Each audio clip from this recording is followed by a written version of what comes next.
माननीय सत्संगाचार्य जी का, क्योंकि लोगों को अपना मन, अपनी बुद्धि, अपना शरीर समझ में आता है और ये सब इधर उधर खींचने वाले ही है।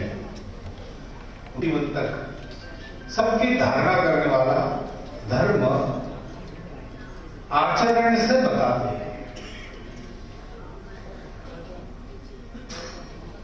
वो सत्य को जानते हैं लेकिन उनके हृदय में करुणा होती है। ब्रह्म सत्यम जगत मिथ्या जीवो ब्रह्म ही बना पड़ा, ये जानकर भी उन जीवों की करुणा के कारण वो इस लौकिक सृष्टि में स्वयं की एक तरह से लीला करते हैं और जीवों को भटकने से रोकते हैं। गीता में इसी बोलों को संग्रह किया है। डॉक्टर का सौभाग्य है कि हमारे यहाँ इस प्रकार पथ दर्शन करने वाले, अपने आचरण से बताने वाले सत्य संत महापुरुषों की परंपरा अखंड रूप से चलती आई है। प्राचीन परंपरा है, अनेक लोग हुए हैं, आगे भी होंगे। सूची बनाएंगे तो 1, 2, 3 हजार अगणित नाम आएंगे। नाम रूप सबके अलग अलग है परंतु अंतस्मिन तत्व एक ही है।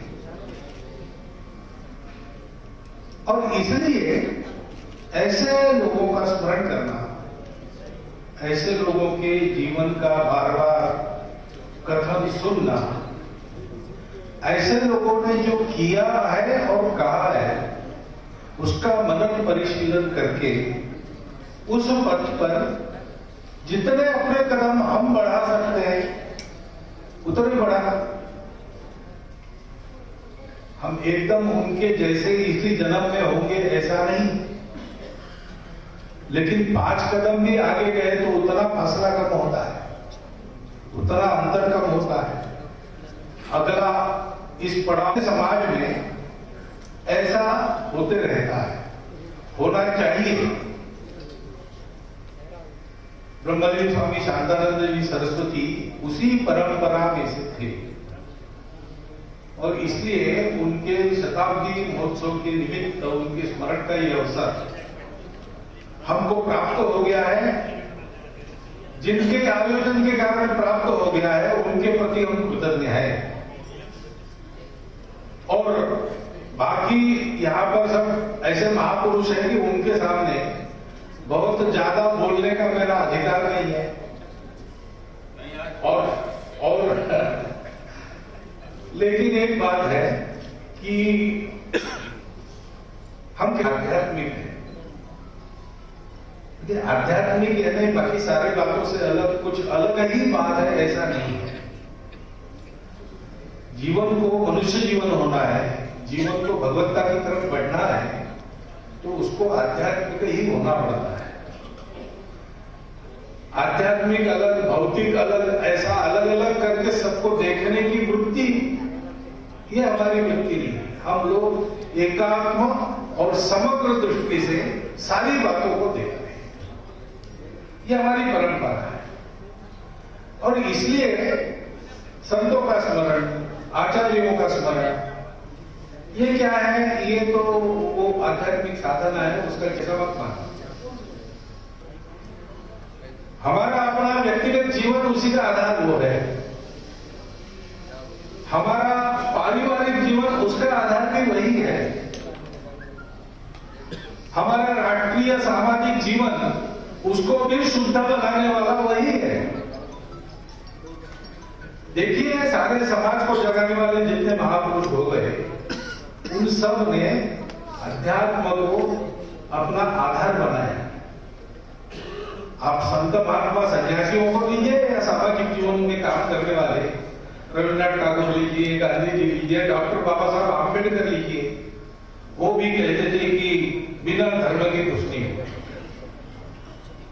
और ये धर्म जो होता है वो बिना अध्यात्म के संभव नहीं, क्योंकि धर्म यानी सबको लेकर चलना, सबको साथ चलाना, सबको उन्नत करना।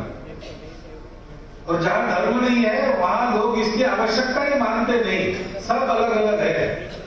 जो बलवान है वो आगे जाएगा, यही नियम है। जो दुर्बल है वो मरेंगे। धर्म कहता है ऐसा नहीं, जो बलवान है उनको दुर्बलों की रक्षा करनी, वो सबको साथ चलाता है, सबको उन्नत करता है। और धर्म निकलता है अध्यात्म से, क्योंकि ये कर लेती है आवश्यकता, इसलिए धर्म समझता है कि इसके पास एक सत्य है, सारी दुनिया का अस्तित्व मूल में एक है। इस सत्य का प्रस्फुटन भारत से हुआ है और उस सत्य के आधार पर समय समय पर जीवन कैसे जीना, इसको जीकर दिखाने वाले, उसका उपदेश देने वाले, सतत उसके संपर्क में रहते हुए उसके बनाई सृष्टि की चिंता करने वाले ऐसे महात्मा हो गए। वो सदा सर्वदा सर्वथैव प्रासंगिक है।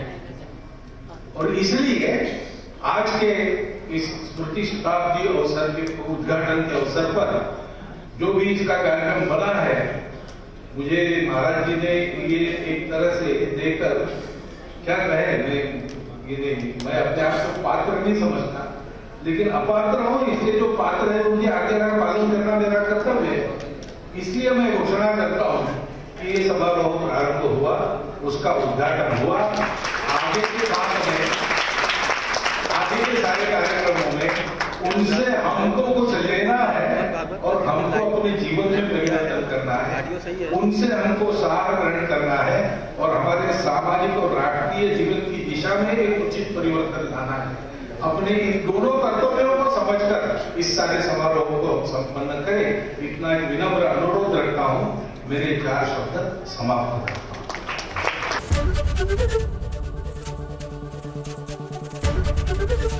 एबीपी गंगा, खबर आपकी, जुबान आपकी।